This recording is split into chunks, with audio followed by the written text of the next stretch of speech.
Bonjour, ici Francine pour les carnets de Francine. La pensée aujourd'hui que je veux expérimenter avec vous, c'est quel que soit le domaine dans lequel vous œuvrez, vous êtes votre plus importante ressource. Le présent le plus précieux que vous avez à offrir, c'est vous-même. Souvent, vous m'entendez dire que le plus bel héritage que ma mère me donnait, c'est sa foi. Me montrer qu'il y a tout le temps moyen de moyenner. Me montrer qu'il y a quelqu'un en haut, que l'univers, nos guides, puis apprendre à prier, puis montrer que oui, on peut réussir bien des choses quand on se confie à nos guides, quand on demande de l'aide, quand on croit. Le présent le plus précieux, je le répète, que vous avez à offrir, c'est vous-même.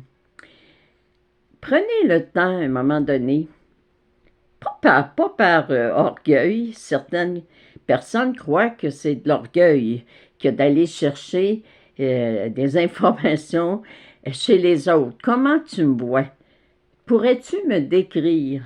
Tu sais, hey, voyons donc, moi, je pour faire ça, puis c'est de l'orgueil d'aller chercher des compliments des autres. Non, prenez le temps tout simplement de dire comment vous me voyez. Quel est, d'après vous, si je vous demandais quel est le plus bel héritage que je vous ai laissé, mes chers enfants, qu'est-ce que vous répondriez?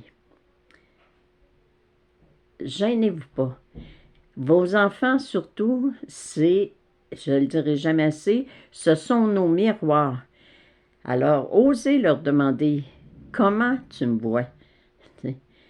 Qu'est-ce que j'aurais à améliorer? Ne pas avoir peur de demander à nos enfants qu'est-ce que tu crois que j'aurais à améliorer? Oh, je ne suis pas pour pas pour demander ça à mes enfants.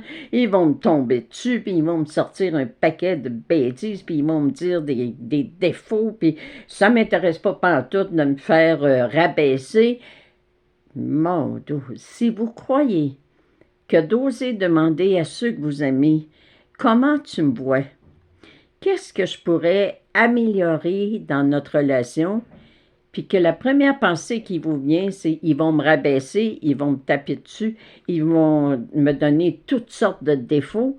Je ne serai jamais, jamais, jamais parfaite à leurs yeux. Pensez-vous que je vais aller au-devant des coups? Alors, si c'est ce que vous croyez, bien, je peux vous dire que l'enfant à l'intérieur de vous, il ne doit pas toujours être heureux. Parce que c'est cette image-là que vous avez, que vous n'êtes pas parfaite, que vous méritez qu'on vous critique parce que vous êtes toujours en train de vous critiquer. Apprenez à vous aimer.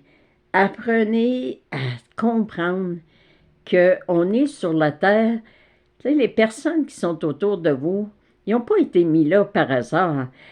Tu sais, on a choisi de vivre avec ces personnes-là, d'apprendre à s'aimer, d'apprendre à partager de l'amour. Mais pour réussir notre mission, il faut prendre le temps de dire. Tu sais, c'est à peu près comme si vous vous présentez une entrevue pour avoir un poste, un nouveau travail. Puis là, on vous dit, oh, OK, vous nous plaisez, on vous engage. Euh, mais vous ne savez pas du tout quel est le poste qu'ils vont vous donner, quel travail qu'ils vous demandent. Est-ce que j'ai les compétences pour ça? Ils m'ont même pas expliqué qu'est-ce que je vais faire. Alors, vous prendriez le temps de dire en quoi consiste le travail pour lequel vous voulez m'engager. Mais c'est la même chose avec ceux que vous aimez. T'sais, vous le savez, vous avez été engagé pour apprendre à vous aimer puis à propager de l'amour. Alors, posez-en des questions. Comment tu me vois? Comment tu penses que je pourrais améliorer certaines choses qui ne nous rendent pas heureux, ni toi ni moi? Alors, osez poser la question. Puis revenez-moi avec les réponses que vous avez reçues.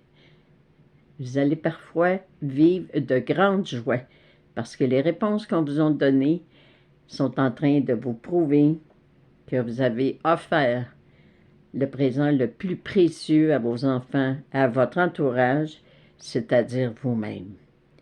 Parce que vous osez aller vérifier les relations que vous avez avec les autres. Merci, je vous aime. Très, très bonne journée. Soyez dans la joie, car Dieu vous aime. Merci.